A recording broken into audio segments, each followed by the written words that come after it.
Okay, I think we're ready to go.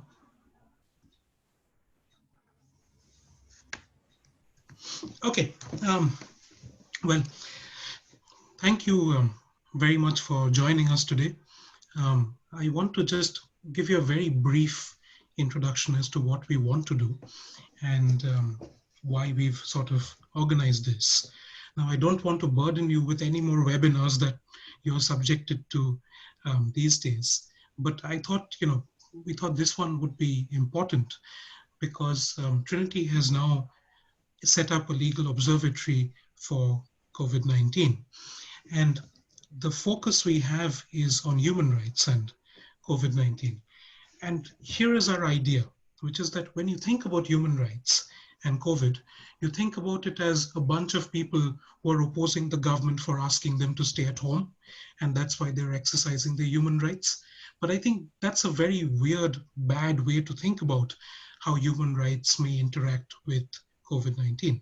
In fact, the way we think about it is that if you think about human rights as negative liberties and positive rights, whereby you have liberties to do a few things, such as the right to speech and the right to association, and you have positive rights, which is where the government needs to look after your right to life, then most of our concerns during this time in different phases can be shaped using the language of human rights. And this is pretty much what we want to do. One is we want to impose the language of human rights on all our interactions during the time of COVID-19. But what we will see from the speakers today is that it's fine to just call everything a human right, but it's not like that in practice. So the effectiveness or the contours of a right to a great extent are shaped by the legal system that you are operating in. And which is why our focus today is to first have Dr. Donna Lyons, who's at Trinity, who will give you a little background on human rights instruments and how they apply to COVID-19. And then we have two speakers. We have Professor Gabor from Hungary, who will be talking about the Hungarian situation. And then we have Alok Prasanna from India, who will be talking about the Indian situation after that. And the reason we want to do this is because we want to see human rights in practice when it comes to COVID-19 and how it works. So I don't want to take up any more of your time. Could I give the floor to Dr. Donna Lyons, and then we'll move on to Dr. Halmai and Alok Prasanna. Over to you, Donna. Thank you so much, Surya. Thanks for chairing. Also, thanks to Maeve and Ronan, as well as Oren, for organizing this, and of course to Gabor and Alok for participating. So I'm going to share my screen with you. I'm going to get my slides up, and to all of the attendees, you're very welcome, and I'm looking forward to discussing this with you. So hopefully you can see that now. I'm just going to maximize the slideshow. Hopefully this is working. Okay, so this is a first for me. Great, I'm just waiting for this to maximize. Surya, can you see this as in the slideshow function? Oh, there we go. Hopefully you can at this stage. Great stuff, thank you. Okay, so looking at human rights in the international framework, primarily that will be my angle for the presentation, and I'm really looking forward to hearing the country case studies in relation to Hungary and India later on in the discussion. Just to give you a flavour of the international human rights framework as it might relate to the COVID-19 pandemic. So the international human rights framework as we know it now basically dates back to after World War II. So human rights have existed in various forms for many centuries. But the UN was established after World War II in the midst of that major crisis, and the Universal Declaration of Human Rights was one of the first international human rights instruments to be published. Thereafter, we see the two 1966 covenants, the International Covenant on Economic, Social and Cultural Rights and the International Covenant on Civil and Political Rights. Thereafter, there was a proliferation of other international human rights treaties like Convention Against the Elimination of All Forms of Discrimination Against Women, Convention Against the Elimination of Racial Discrimination, and there are many of those. Then there are regional human rights frameworks, which are not operational within the UN, but they're still multilateral because they involve a variety of states operating together under the same framework, but usually within a regional area. So, for example, the European Convention on Human Rights, which was adopted in 1953, the American Convention on Human Rights adopted in 1978, and there are others. So rights restrictions are always necessary when applying human rights within a particular human rights instrument. They might need to be balanced in terms of individual rights versus individual rights, or they might need to be balanced against collective interests. So that is always a necessary facet of the application of a human rights interest. We see rights restrictions in practice on a very large scale basis in the COVID-19 pandemic context. So examples of civil and political rights that have been restricted potentially are rights to movement, association, right to assembly, in some cases right to privacy with contact tracing apps, right to liberty at times. Then social and economic rights also potentially engaged here, right to education, to health, work, social welfare, and housing. So there is this distinction in international human rights law between civil and political rights and economic, social, and cultural rights. At times it can be grey as to whether the distinction is true or not, whether it bears out in practice. But in the early days of the international human rights framework, that was a clear distinction that was made. So just to provide that context before I look at the covenants in more detail. Okay, so as I said, limitation is a facet of all human rights instruments. Derogation is something a little bit different. So what's the difference between limitation and derogation? It's possible to limit rights in a non-emergency context. So in any context in the application of an international human rights instrument, even in peacetime, it will always be necessary to engage in a balancing act because it's impossible to protect all rights to the fullest extent simultaneously. There will always be conflicts between individual rights and other people's individual rights, as well as individual rights versus collective interest. Derogation is a bit different. So derogation is something that is possible in time of emergency. So for example, it's sometimes possible within national constitutions to declare a formal state of emergency, and therefore for the government to have greater powers. So for example, in Ireland, under Article 28.3.3 of the Constitution, it's possible for the state to declare an emergency where there's war or armed rebellion. So that hasn't happened in the COVID context, but it is possible, and the state has done it on 2 occasions in the past. And that would allow the government then to pass legislation that would otherwise be held to be unconstitutional, and it won't be subject to constitutional scrutiny. In other cases, some states will declare a state of emergency, and it will be possible for the executive power to pass legislation by decree, so to rule by decree, without the formal restrictions of Parliament and the processes that are involved there. Then there are regional derogations, so it's possible to derogate from some regional frameworks of international human rights. So Article 15 of the European Convention on Human Rights being an example of that, and 10 states have entered derogations to the European Convention on Human Rights. Article 27 of the American Convention on Human Rights is another example, and this particular provision mentions suspension of rights, but in practice it's the same as a derogation under Article 15 of the ECHR. So 12 states have entered derogations to the American Convention, and then my focus today will be on the international covenants. So Article 4 of the International Covenant on Civil and Political Rights provides for derogation from that particular covenant. So yeah, 14 states, as outlined there, have entered derogations to the ICCPR. In terms of the overall number of derogations to the various international treaties mentioned here, they are unprecedented in terms of the number for a particular situation. So COVID-19 is particularly relevant when we're talking about derogation. So I think it's an important moment for derogations, and it's important to discuss what this means in practice and how it might affect future emergency situations that give rise to the possibility of derogation.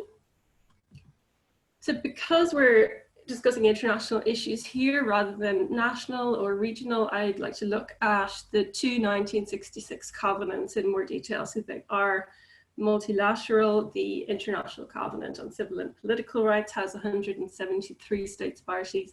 The International Covenant on Economic, Social, and Cultural Rights has 170 states parties. And there are two treaty monitoring bodies which are responsible for overseeing the implementation of the two covenants. So in the ICCPR context, that's the Human Rights Committee, and in the ICESCR context, that's the Committee on Economic, Social, and Cultural Rights. In terms of what the sources of law are, and this is kind of an interesting point when we're talking about whether international law is law as we understand it domestically, and that might be a debate for another day. But in terms of the sources of law with these two covenants, we have the primary instruments, we have general comments which have been written by the human rights treaty bodies, which are kind of a fleshing out of the particular provisions within the instruments.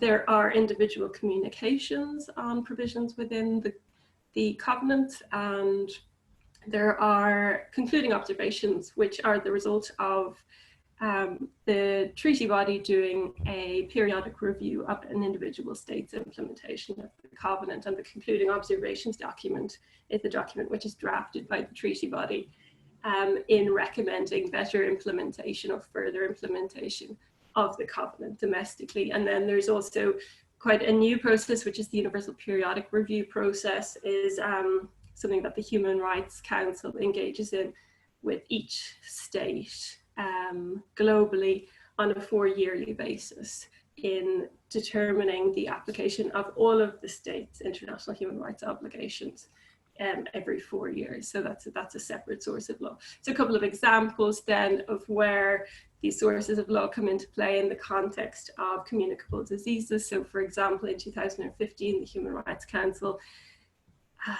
commenting on the situation in Liberia, said that the state should take actions to lessen the economic and social effects which have been the outcome of the Ebola epidemic.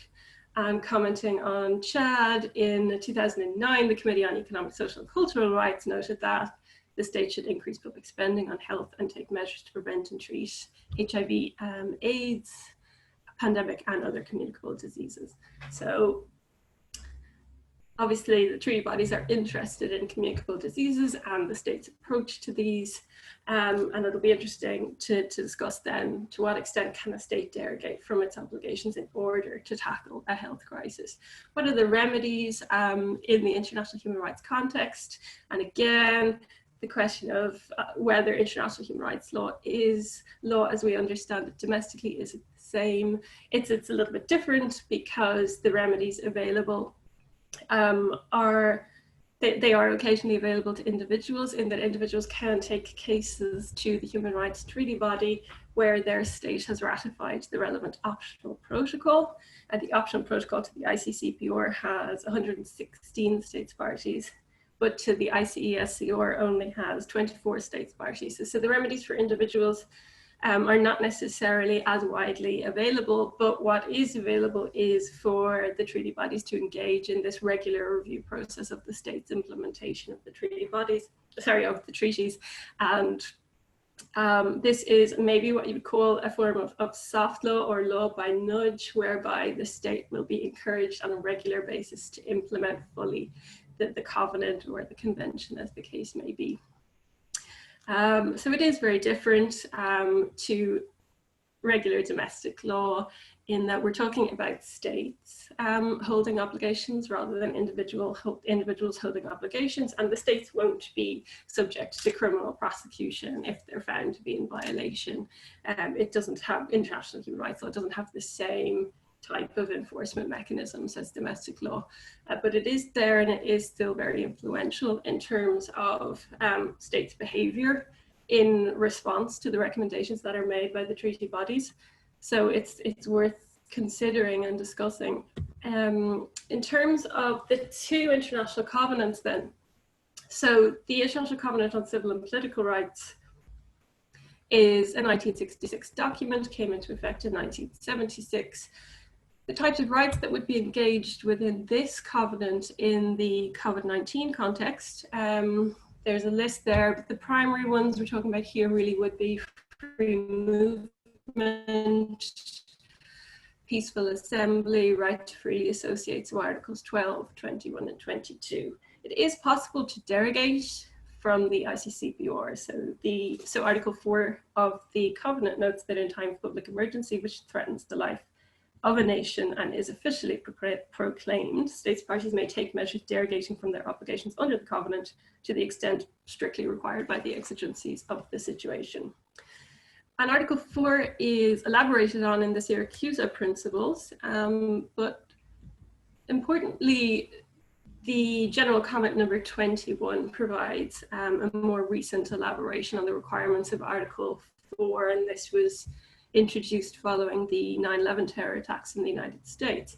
And some of the important principles that come out of this document, apart from a reiteration of what's required within the language of Article 4, is that where a derogation is entered, any measures that are taken by the state in order to pursue the legitimate aim that they are dealing with at that time, whatever the emergency is, the measures that are taken in pursuance of that aim still have to be necessary and proportionate. So a proportionality test is applied, and they still have to be non-discriminatory. Also, there are certain rights that are non-derogable, so certain rights can't be derogated from even if a formal notification of derogation is entered. So the rights to life, prohibition and torture, slavery, legality or retroactivity in the criminal law, right to recognition for the law, right to thought, conscience and religion cannot be derogated from. Those rights which can be derogated from will still be subject to a proportionality test, and the implementation has to be non-discriminatory. So it's interesting to look at whether derogation has any advantages in practice, because if we were to look back at some of the primary rights here, most of these rights, particularly the ones that are derogable, so rights that would be subject to a proportionality test in an emergency context, even in time of peace, it is possible to limit those based on certain exceptions that are laid out in the wording of these particular articles. So usually there's a provision for limitation within these articles in accordance with the law, and in furtherance of, for example, national security, public order, public security, public health, and that's relevant in the COVID-19 context, or in furtherance of the protection of public morality or the rights or freedoms of others. So when we talk about that type of language in an individual provision of a covenant, the committee tends to use a proportionality test when looking at standard rights limitations in peacetime. And non-discrimination is a facet of the covenant more generally. Within Article 2, there is a standard non-discrimination clause. So non-discrimination and proportionality are actually factors in peacetime as well as in time of emergency. So the question really is, what is the advantage of a derogation? And I think it's, in a way, it's a historical feature of the covenant. Perhaps it encouraged states to sign up at a time when they were still apprehensive about their obligations and maybe giving away some of their state sovereignty by signing up to an international human rights treaty. But also, I'm not sure it would have been clear to states at the time that a proportionality test would have been applied in a state of emergency. So an Article 4 derogation doesn't provide the state with total leeway to act in any way that it wishes, even in a time of emergency. It will still be restricted by these primary requirements. Why have states entered derogations then? It's possible that states hope that there would be some amount of extra leeway when their derogations are being reviewed, or when their actions in response to the crisis are being reviewed. It's actually unlikely that the Human Rights Committee would provide any extra leeway, because they have outlined these requirements of proportionality and non-discrimination in various documents. But also they released a statement at the end of April of this year, so very recently, in response to the amount of derogations that were coming in. And they reiterated the importance of the reinstating of the principle of normalcy. So insofar as possible, ending the emergency as soon as possible, and noting that if it's possible to operate within the standard limitations clauses of the various of the covenant, then it was preferable for states to operate within those limitations clauses rather than formally derogating or formally declaring an emergency. And again, referring to the principles of proportionality and non-discrimination, even when a derogation is entered. So it's actually unlikely that the state would be given any extra leeway, but it will be interesting. I think it's an important moment for derogations. It will be interesting to see what the committee does say when they're reviewing these derogations, and that will happen in the periodic review processes.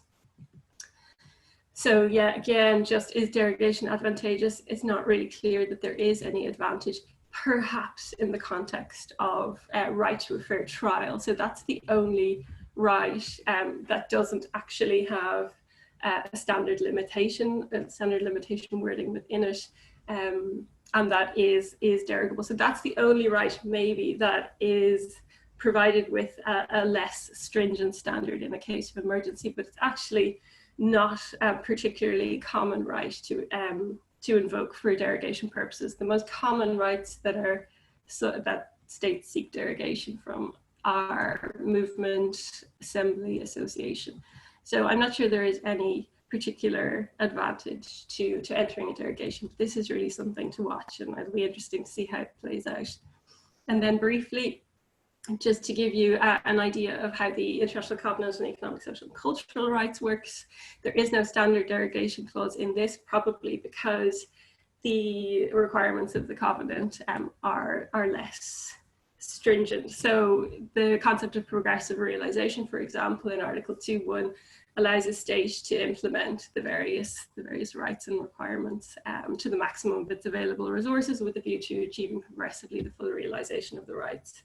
So the obligation on states are in theory less pressing and less immediate than you might find in the ICCP. Or type of rights we're talking about here be right to work, education, standard of living, which includes housing, right to health, of course. Okay, and just to, I'll probably wrap up now in a couple of minutes. Just to note in general comment number 14, which is an interpretation of the right to health in Article 12, the committee has specifically noted that issues of public health are sometimes used by states as grounds for limiting the exercise of other fundamental rights. So conscious that it is possible and it's common for states to sometimes invoke a public health crisis in order to perhaps unjustifiably limit certain rights, and they noted then in that comment, even if a public health emergency is declared by a state, then the state will still have to act proportionately to the legitimate aim pursued and in a non-discriminatory fashion. So the same key principles are at play here. So if we're talking about states of emergency and the advantage of derogations, ultimately state of emergency versus peacetime operations of a state, the same types of principles actually come into play. So we're talking about the importance of proportionate responses and non-discrimination in the application of those responses. So types of scenarios where you might find violations, I mean, this is something that we will await decisions of the various treaty bodies on, but one could imagine the Human Rights Committee, for example, finding a violation in the case of the Philippines, where President Duterte did announce that if there were violations of the lockdown restrictions, that the military and the police could operate a shoot-to-kill policy. Now, this wasn't something that was actually implemented in practice. There have been 100,000 arrests or thereabouts in the Philippines, but other strange responses have been implemented by the authorities there, like locking people in cages for violation of the restrictions, or forcing people to sit out in the hot sun for many hours. Children have been locked in coffins for several hours, for example, or they have their hair has been cut and they've been stripped and forced to walk home. So when we're thinking about what might be a disproportionate response, it is very possible that type of extreme example would be considered by the Human Rights Committee to be disproportionate. Similarly, in Iran, about 35 protesting prisoners were killed during protests, and doctors have allegedly been prosecuted for contradicting government figures on number of deaths and number of cases in the COVID context. So that again might be a disproportionate response. In terms of what might be a non-discriminatory or a discriminatory response, the case of Uganda might be a good example, where an LGBTI shelter was raided on the 29th of March on the basis under laws against physical distancing, and prosecutions were brought. But actually, this wasn't the type of response that the government was engaging with. More generally, it was something that was occurring in the case of LGBTI people probably as a continuance of the anti-LGBTI community in Uganda, which is kind of a historical consideration in that country. So there are plenty of other examples we could talk about, but I don't want to go over time. Just examples of where the Human Rights Committee may indeed find violations based on the fact that they are disproportionate or discriminatory. But it will be interesting to see what happens when the committees do consider the derogations that have been entered. And I think it'd be really interesting then to hear about Hungary and India and what has happened in the wake of the COVID-19 situation in those countries. So I'll finish up there. Thanks so much for listening. Thank you, Donna. It's, I thought that was quite remarkable, because when COVID-19 hit and just about every country passed an emergency legislation, and when people hear the word emergency, then the first thought that might come to your head is, does it mean there's a derogation of human rights? And is it something special? And I mean, I think I'm grateful to you for clarifying to us that the word derogation is not as glamorous as we might think it is, that we still have to make legislation, and they'll be subject to the proportionality test as well. So with that, I want to hand it over to Professor Halmai now, who will talk to us about the Hungarian situation and the response to COVID-19. Thank you very much, and thank you very much for the kind invitation. Let me start by a disclaimer saying that I'm not an international human rights scholar. I mostly deal with comparative constitutional law, and as you will see, I will deal with a very specific case, Hungary, which is on the one hand a member of the European Union, which supposed to be a value community, respecting rule of law, democracy, and first of all, fundamental rights. On the other hand, Hungary in the last decade became a very proud illiberal member of this European Union.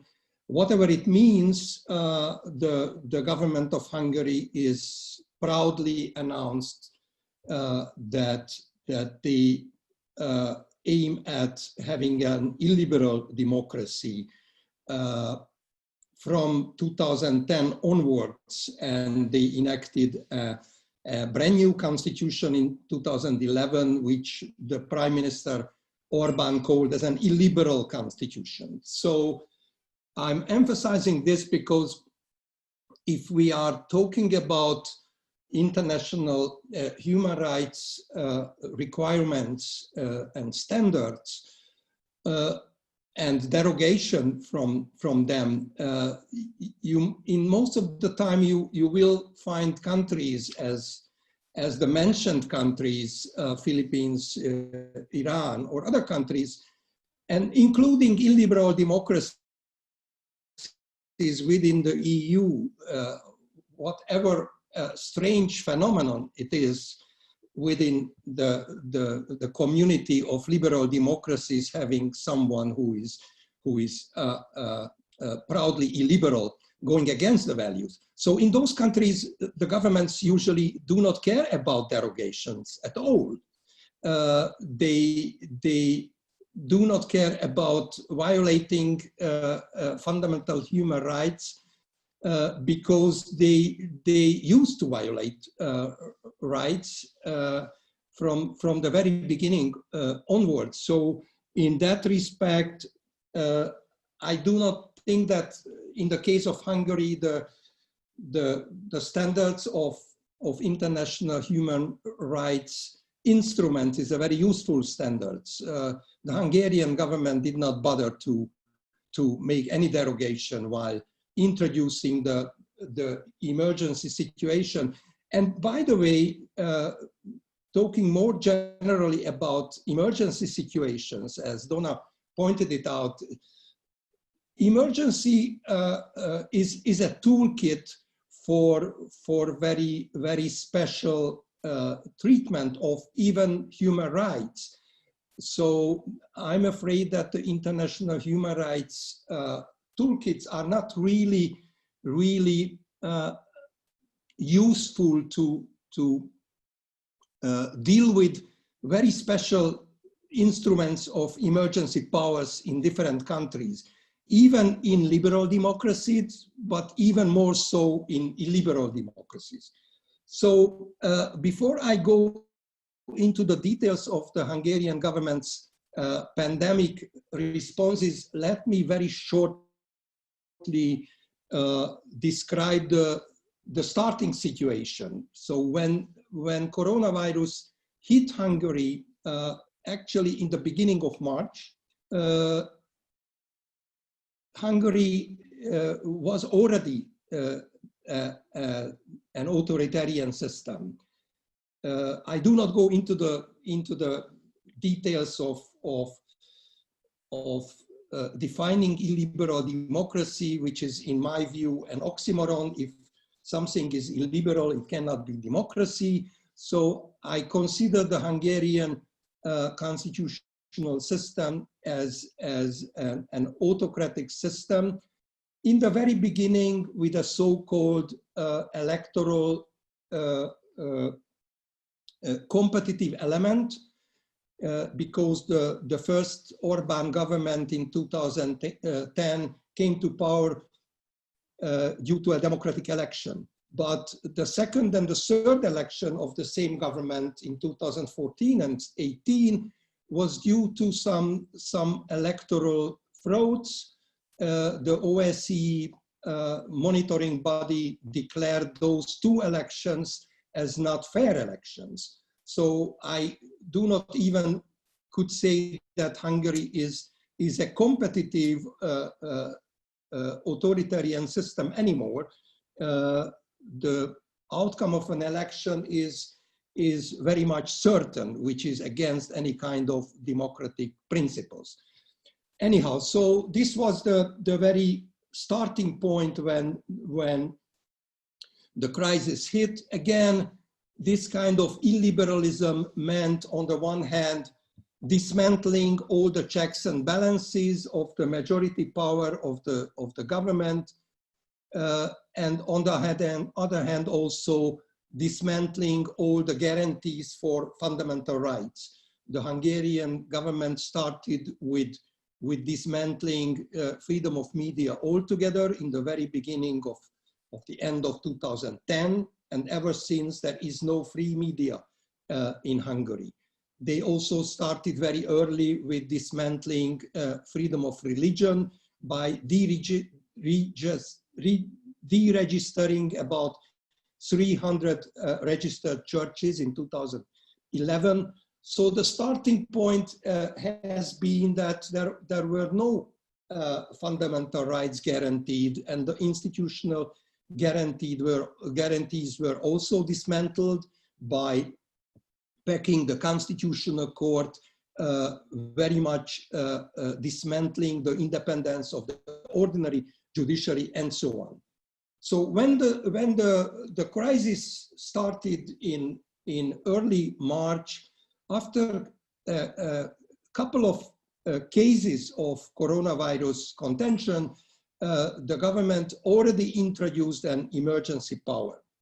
The emergency power was introduced even violating the illiberal constitution of the system, but I do not go into these details.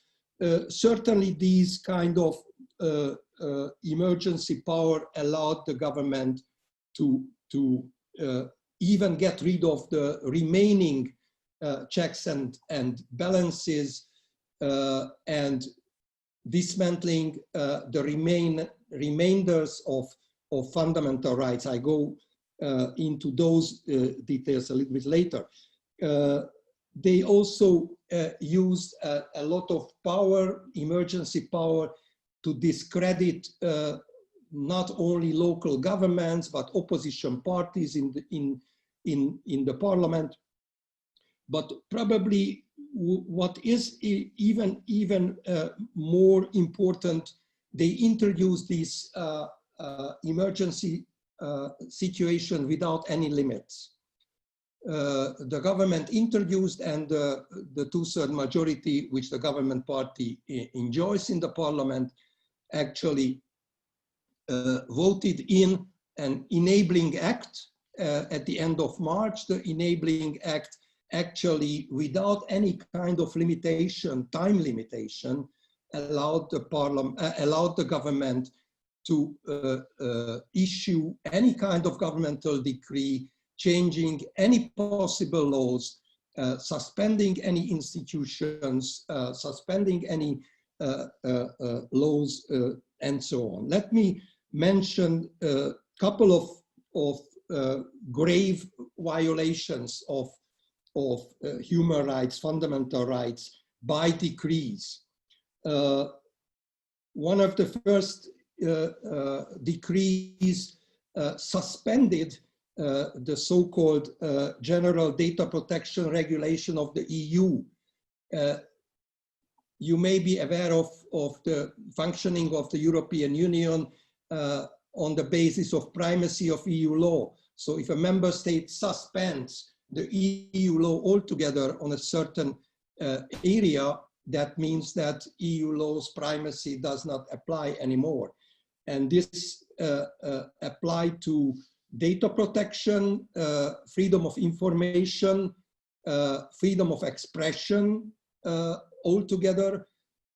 One of the first decrees also introduced into the criminal code regulation about a new crime on denying the effects of the pandemic, distributing false information, fake news about the pandemic, and more than 100 such cases were brought to the law enforcement agencies' attention with a possibility of up to 5 years imprisonment for just denying certain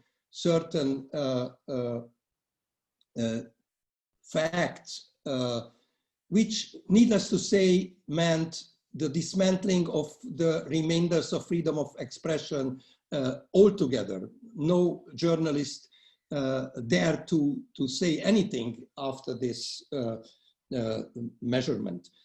Another very, very disturbing situation was that the government, with a decree, allowed the military to occupy all the hospitals throughout Hungary and occupy about 150 different companies, partly private, partly state-owned companies. The government also naturalized certain private companies with the pretext of fighting the corona virus. So those are probably the main measures taken during this emergency situation. And one more thing, you may have thought that this emergency situation was necessarily because the parliament was not able to work. Actually, just the contrary. The parliament was in session all the time, and let me mention only 3 parliamentary laws which were enacted during this emergency situation, which all relates to international human rights. The first one to ban the registration of gender change. The second was the not ratification of the Istanbul Treaty by the Hungarian parliament. You know what is the Istanbul Treaty all about. And the third one was an omnibus law about even giving the possibility of the Secret Service to switch off the internet of every individual in case of any cyber attack. If I have a couple of more minutes, I did not check the time. So on March the 26th, the Hungarian government again proudly declared that they will end this emergency situation by the end of June. And for that reason, they introduced two new laws. One of the laws is about to repeal the emergency power of the government, with the condition that the government itself will end the emergency situation, which is a tricky constitutional situation, meaning that the parliament, not the parliament has a government, but the government has a parliament. But anyhow, the most disturbing issue is the other law, the bill the government introduced, which was about 247 pages long. And this law, which actually, except some legal experts as myself, no one really was able to even read. So this, again, omnibus bill introduces a new kind of emergency. This is the so-called health emergency situation, which the government can introduce without the authorization of the parliament. So while the Hungarian government is going out to the international audience, even asking some apologies for those criticizing the previous emergency laws, saying that we get rid of all the emergencies, so we are clean. But this new emergency law, which allows the government to introduce any kind of measures by decree without the authorization, the specific and concrete authorization of the parliament, means even a worse situation than we are in during this current emergency situation. So let me finish by trying to characterize the development of the Hungarian autocratic system throughout the 10 years and then after the pandemic. So if I would characterize the Hungarian state as an autocratic state, but very much bound by legal rules, especially by its own constitution. After the pandemic, we are in a situation when even this legally bound autocratic system is not working anymore. This is a totally unbound system. And if you remember Carl Schmitt arguing about the Weimar Republic being a legally bound autocratic system, and from 1933 onwards, after the Ermächtigungsgesetz for Hitler, this became a legally unbound situation. This is the current situation in Hungary. Thank you very much. Thanks so much, Gabor. It's as you put it, the coronavirus was a godsend for Hungary, it seems, to consolidate its position and legitimize its flouting of European rules even further, as it were. So, you know, and I think, on that note, I'd like to pass it to Alok, because I have a feeling he has something similar to say about the Indian situation, despite it not characterizing itself as an illiberal constitution. Thanks, Surya, and thank you all for inviting me to speak at this particular webinar. It's my pleasure. And when Surya first invited me to speak, I said, "Oh, so you'll be giving about 3 or 4 hours to talk about India." And he said, "No, you have 15, so wrap it up quickly." I'll try my best to make sense of what has been going on in India in about 15 minutes. So, without going into too many specific incidents and events, I'll try to talk about two broad themes, and that is why I've titled my talk as Lawless Lawmaking and a Supine Supreme Court. We have a situation where, and it's a great point to take off from what Gabor is just speaking about, that even though Hungary tried to introduce laws, in India, everything is being done by presidential or bureaucratic decree. And that has had consequences of its own. The other aspect that I want to, time willing, to speak a little bit is that we have a Supreme Court which has pretty much given up its role as a constitutional body. That for us as legal scholars, we are talking about what the Supreme Court is doing and not what the Supreme Court is saying. This puts us in a very tricky position. We are used to reading judgments. We are used to critiquing judgments. We are used to critiquing opinions of the court. But we don't know, and we're still trying to make sense of a court which refuses to hear cases, which adjourns cases till they become meaningless. And what is driving that impulse is something that I want to be talking about a little bit today. So let me without any ado, get into my presentation. I will very quickly share my screen. Yes, okay. And going into the, all right. So briefly, okay. So what are the broader theme of my talk is that what was happening in India for the last decade or so has gotten accelerated because of COVID-19. And there are three themes which I think are relevant when we talk about India. One is that lawmaking has become less participative and more executive, with very little space for debate and discourse. The second is that institutions have sort of withered on the vine. They are no longer capable of doing their jobs as was understood under the Constitution and under law, and they're unable to do their constitutional duties. The third, and which is something that I won't have time to discuss, but it's nonetheless important to flag here, there's an aggressive majoritarian push to redefine the mainstream and push communities into the margins. And this is generally what is called the Hindu, relating to the religion, Hindi as in relating to the language, and Hindustan as being a place for Hindus who are Hindi speakers. So this is something that, this will come up again and again as I speak, but I don't want to focus too much on this for the moment, because I think that's part of it will be an entirely different discussion.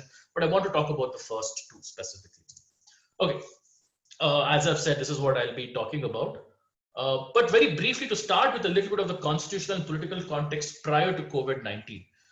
We are currently in the second term of the National Democratic Alliance, which is being headed by Narendra Modi. The first term in 2014 saw three major interventions that I think have continued to have an impact in the way in which constitutional and legal developments in India are taking place. The first is demonetization, which was the withdrawal of about 85 to 90% of India's currency overnight, without any warning, with like 4 hours of notice. The government said all 500 rupees and 1000 rupees notes are no longer valid. Now, this was an example where we saw of a kind of rule of law breakdown, where over the 50 days the government took to try and sort out the situation, there were 74 executive orders issued. Now, this is an absurd number. First of all, demonetization was not done through law. Keep these things in mind when we talk about COVID. It wasn't done through a legislation. They found some provision in some law which enabled something to this effect, but the exercise itself was completely chaotic, where everything was done through executive orders, which used to change in the matter of hours. They used to change in the course of a day. And if you look at the numbers, so 74 and 50, sometimes there were more than one order being issued in a day, which caused complete chaos. And each of them dealt with so many different topics that by the end of it, nobody knew what was going on. There was an excessive centralization. And when I say centralization, I mean it at two levels. If you think of India a little bit like the European Union, think of it as a much more powerful European Union with the central government as the EU itself, where the central government withdrew a lot of powers for itself from the state. but also at the central government level, all decision making was no longer collaborative between various departments, but completely centralized within the Prime Minister's office. So you have two levels of centralization which took place. The third is interference in judicial appointments in the Supreme Court. Now, in India, we have a situation where the judges pretty much appoint themselves, and that has meant that even though on paper the executive does not have a big say, it is in fact a very opaque, non-transparent system where nobody really knows why someone has become a judge. This has in fact made it easier for the government to say, we don't like this person, we don't like that person, we don't want them to be a judge, or we don't want this person to be a judge at this point of time. So we have seen a much greater interference in judicial appointments. The second term, which started in 2019, has only accelerated some of these things. Kashmir's special status, India's only Muslim majority state, lost its special status. Kashmir was one of 10 states which had some kind of a special status. Kashmir lost its special status. The Babri Masjid dispute was decided in favor, it was a broadly communal dispute between Hindus and Muslims. It was decided in favor of Hindus by a judgment which cannot really be described as a judgment, more of like a settlement, like between two unequal parties. It's a settlement overseen by a judiciary. You've had these letters that you see here. You have a process by, there's an introduction of a new legislation which threatens to redefine the idea of citizenship in India itself by imposing a religious test.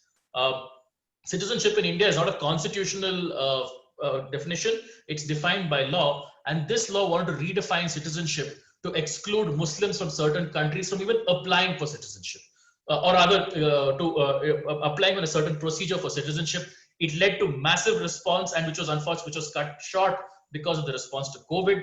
And as a result of civil society protests against the CAA, which is the Citizenship Amendment Act, you had riots, communal riots between Hindus and Muslims break out in the city of Delhi for the first time in more than 30 years.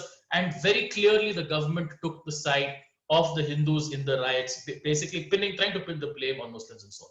But this was the context in which COVID entered into India. You had a Hindustan imposing majoritarian government.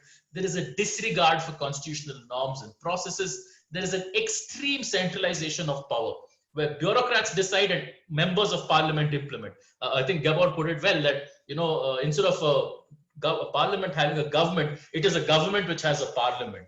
And you have weakened constitutional institutions, especially the Supreme Court of India. Comes COVID hits India, the first few responses to completely ignore it and hope it goes away. The response happens sometime late in March, which is about 1 month too late for India, as a result of which we have, I think, the 6th or 7th most cases in the world. Deaths are fairly low because of the population profile being largely young. But it's been a complete messed up situation. I'll try and explain it a little bit more. Under our constitution, public health is the responsibility of states, whereas it's the duty of the center to look at the spread of epidemic diseases. Unfortunately, none of our laws actually allow for tackling a nationwide epidemic. In India, because of the size, any epidemic nationwide is pretty much a pandemic. But unfortunately, we don't have a legal framework which will allow us to do this. But instead of addressing this and going back to our example from demonetization, the government found a provision in a law which might possibly potentially help them and decided to run with it. In India, there is a word called jugaad, which is like making do. There is no equivalent in any other language. It's called making do. And this was an act of legal jugaad. You just pick something which sounds approximately right and run with it, even if it is not the best tool. So you use the National Disaster Management Act, which was actually enacted to fight natural disasters like earthquakes, landslides, floods, tsunamis, and so on, to deal with a nationwide pandemic. A provision of this law effectively was taken to try and run every single part of India from the central government, as opposed to leaving it to the state governments to manage the situation.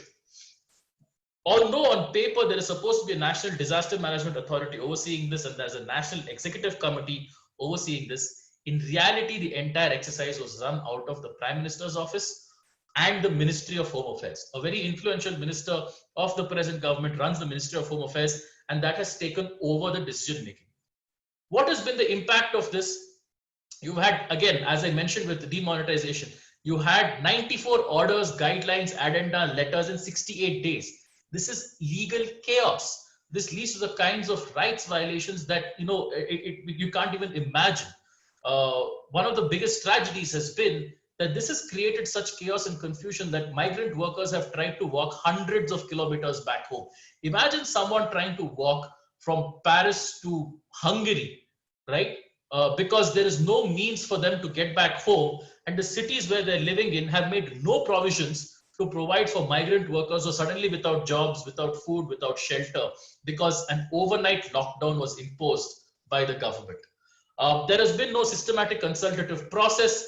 It's ad hoc discussions with chief ministers of states without really discussing with fellow cabinet colleagues. No involvement of elected representatives, even at the ground level. Like I'm sure down to the level of corporator councillor, who are local level representatives, there has been almost no involvement of them. And you've had a top-down decision making, which has meant that everything is decided in Delhi and left to the states to try and implement. These are the consequences of this. Has been one of the largest scale human rights violations in this country's history. And this is, it's not, you've had instances where parts of the country have been under lockdown. You've had instances where parts of the country have experienced human rights violations. You've never had a situation where the country as a whole has had to undergo through this trauma. I mentioned that COVID is not fully under control. I have mentioned that migrant workers, and this is the most heartbreaking thing that you will see. Imagine we have had an internal refugee crisis. That's the only way to describe this. It is something that the government is unable to handle. The government did not foresee, and the government has no clear idea how to respond. On the other hand, you've had two other unnecessarily bad outcomes. What is essentially a public health emergency has been treated as a law and order problem. One of the points that Donna sort of made was that you can't use a public health to try and make further rights violations. Unfortunately, that is exactly what has happened in India. The government has used it has treated this public health emergency as like essentially a law and order problem, where the policeman on the street with the baton is the first and last mode of implementation of this particular mechanism. We've also had a communalization of the discourse where Muslims are being blamed for quote unquote the spread of COVID. This has meant that there's a lack of trust in the government, and responses are also being tailored on the angle of religion. I don't have too much time to go to the Supreme Court, but let me try and quickly, briefly summarize what has happened. And if maybe there are questions, I can go into this in some detail. Even when rights violations have been brought to the court's notice, the court has adopted a don't ask, don't tell approach, which is that don't bring it to us, we won't even look at it. They have not looked at any issues of migrant workers about relaxing something. This is a huge So India has Supreme Court at the national level and high courts at the state level. High courts have been very active in trying to address some of the rights violations that have taken place in the respective states. But shockingly, the Supreme Court seems to have imagined that it can completely ignore what is happening in the country and move on as if nothing has happened. It's barely functioning in the first place, thanks to COVID. But we have a situation where the Supreme Court does not hear cases at all. We have a Supreme Court in India which first response is to try and dismiss a concern out of hand. Second response is to try and adjourn it and hope it goes away. And when really push comes to shove, maybe write a judgment which actually does something. This is a feature which has been sort of commented upon by a lot of people. I'll try and share some resources at the end of this discussion. But in India, we're living through an emergency situation that is not quote unquote an emergency. Our constitution actually provides for 3 different kinds of emergency.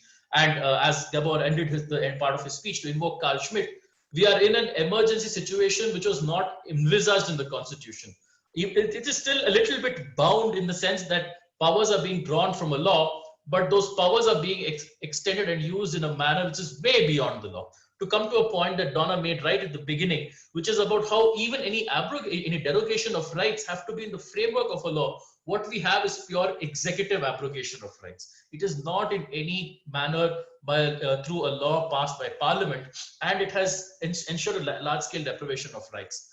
This has also meant that remedies available against this breach have been very limited, and it is because of the fault of these institutions. They have been unable to respond, or rather don't want to respond. And again, that's a completely long discussion. When they've responded, and that's the point, whenever somebody close to the government has been affected, you can see Arnab Goswami there, he's someone who's considered close to the government. When he's been affected, the courts have rushed in to defend. But if someone who's been opposed to the government, like Gautam Navlaka, they have been very hands-off and said, too bad, you have to go to jail.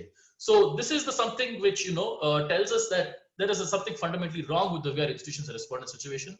If I have to summarize it, it is a large-scale breakdown of rule of law and the constitutional order in India has been pushed to the brink. And this is without counting the 2 cyclones and the locusts which we're already suffering with.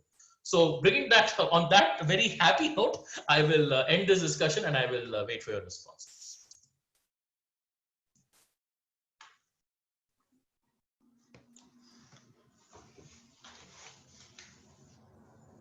Okay. Thanks very much, Alok.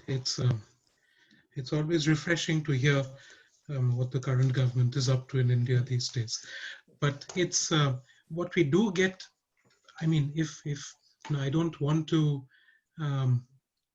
try and summarize the discussion we've had so far, but I want to highlight a couple of things. One is, Donna started off the discussion by saying that just because we might call something an emergency doesn't mean that will lead to a derogation of human rights, because in the international framework, what we understand as a derogation is actually not something that can take over human rights, and there is no reason or justification for any restrictions that might arise. And within that framework, it's very difficult for a country like Hungary to operate, because there is no recognition of the priority of rights when it comes to a situation such as COVID. Rather, COVID is instrumentalized for its purpose, as it were. And then, as Alok put it, that even in India, which has, the longest written constitution in the world, you still don't have to pay much attention to it and the separate emergency provisions provided therein when it comes to the declaration of a medical emergency using some unusual legislation which was never looked at.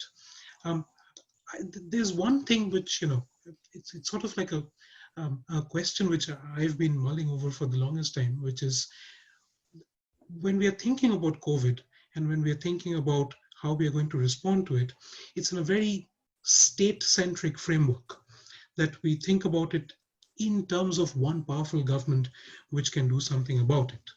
And sometimes, it's worked all right, and in some cases it's not. And, as Alok pointed out, what COVID has also highlighted is a change in federal relations, as it were, between the central government and states within India. And suddenly there is greater seizure of power by the central government. And it's sort of legitimized by the fact that this is a medical emergency as against a religious emergency or some other sort of emergency, as it were. So I do think, that both separation and division of powers shape the contours of rights when there is an emergency such as or something that's declared an emergency such as COVID. Okay, so that's something it's something that's been troubling me, which is how when we're talking about COVID and rights, we're actually talking about the division of powers and the separation of powers. So that to me is quite interesting. I do have a question, and this is to Alok, if it's all right with you. It's from Rahul from the School of Psychology, and he asks, I wonder if Alok can say a bit more about how we can legally understand India's internal migrant activities. Like the response of people to the COVID-19 laws, such as that of internal migrants breaching the lockdown, shown that the relations between citizen and the state are more fluid than otherwise. So, he's inquiring about the internal migrants in India. Sure. So internal migrants in India are invisible to the state. If I can just take a couple of minutes on this, there's no mechanism for the government to know how people are moving across the country. This data is supposed to be available at the census, but they did such a bad job of it in the last census that the data was out only in 2019 by the time it became entirely irrelevant. We had hoped that 2021 census would give us some more details, but what we have seen is that both the state and the central government had absolutely they hadn't even thought about it. They had no idea as to how many internal migrants are there, why are they moving from one part to the other, and where they are. And today, just before this webinar started, I was reading an article where even local cops did not know that there were internal migrants living just around the corner, and they had no idea that these informal settlements were around. And then they were surprised when the people from these settlements came forward saying, we are starving, we have no access to food or medicines and so on. So, which is why I think they were invisibilized. They were invisibilized in some way by the state's refusal to even think about them or discuss their existence entirely. It was assumed that you are where your election ID card says you are, not where you actually are and where you need the resource of the state to help you. So in making the decision to impose the lockdown, the government simply ignored this. Now, this is where the importance of democracy comes in.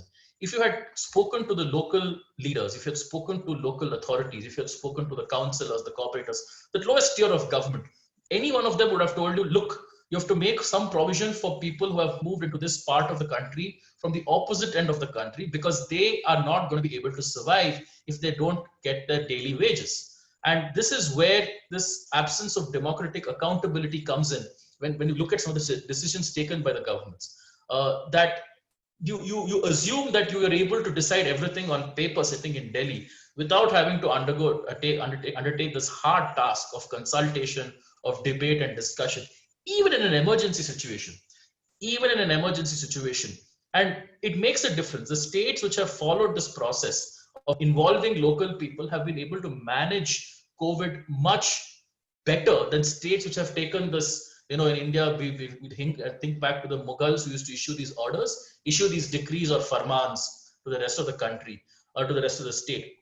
This democratic process was what was left out in decision making, which has led us to this situation. Thanks very much, Alok. There's one question which we've had for a bit, and I thought I'd just ask the panelists what they have to think about it. Is that there has been a lot of commentary about how COVID has revealed the inequality of society, as it were. And from the presentations today, we see that COVID has also revealed the actual nature of the legal system which we operate in. And so I guess the question which was put forward to us is there any aspect of the response to COVID-19 that has generally surprised you and you wondered, where did this come from, as against what was quite predictable?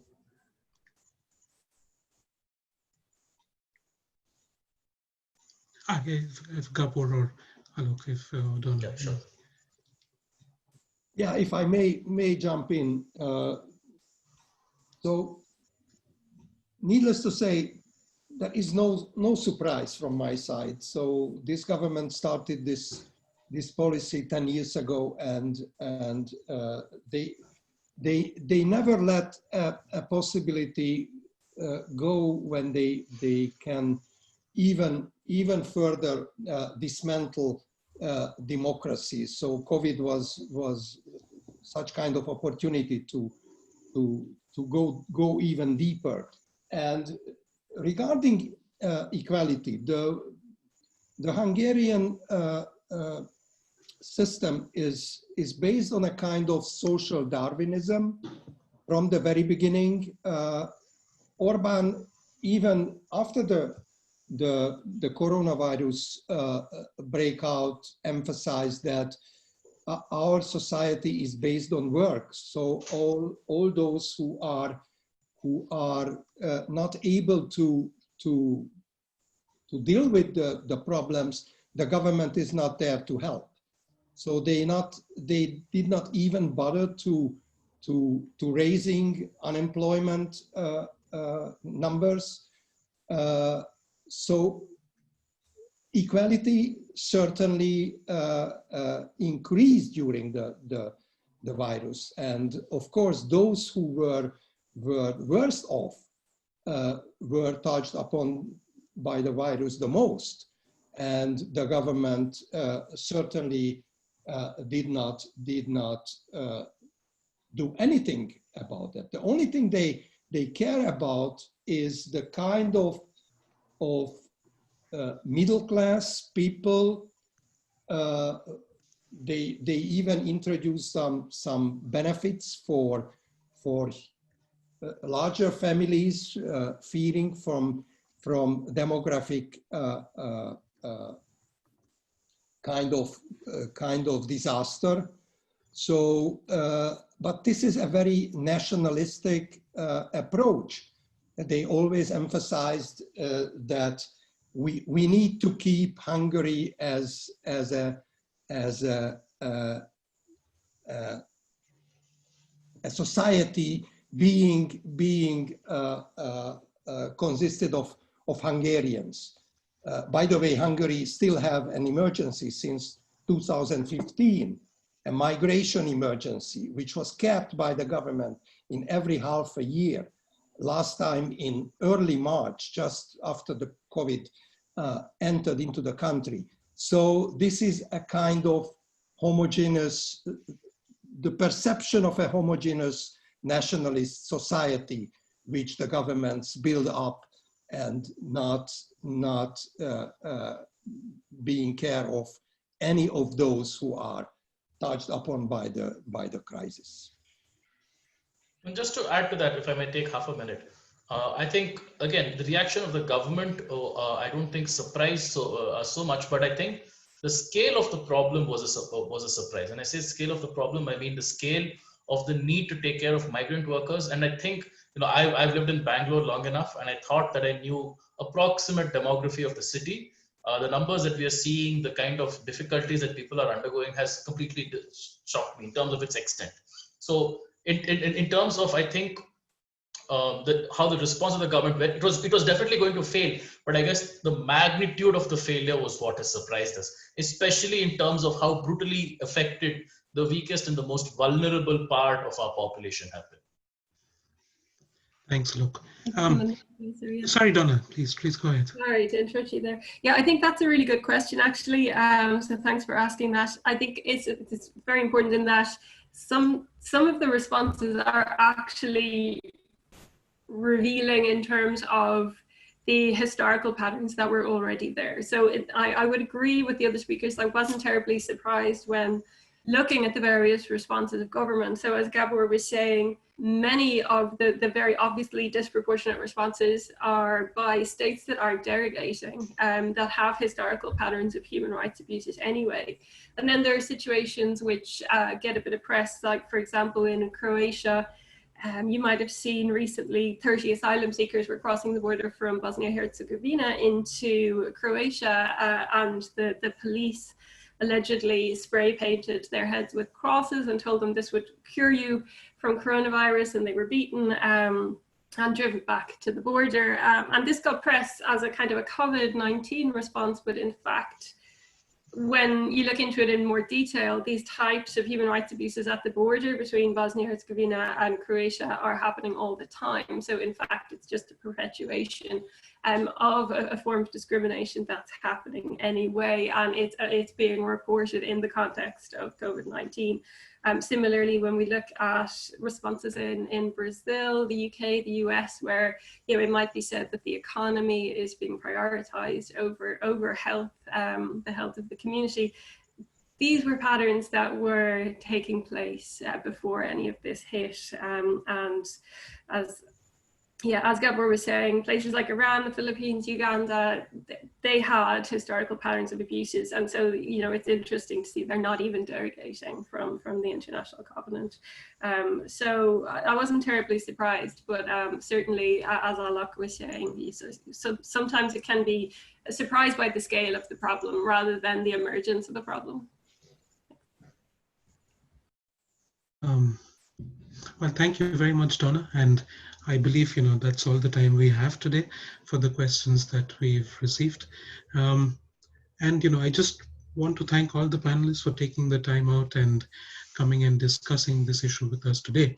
I do hope, we will continue this discussion on human rights and COVID, hopefully not indefinitely, but for some time to come.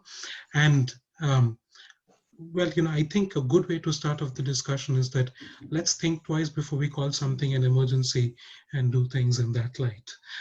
I do think that's a take-home message for me at least. But thank you very much to the panelists, and I hope to see you soon. Thank you. Thank you, everyone. Thank you. Thank you, Surya. It was a pleasure. Bye.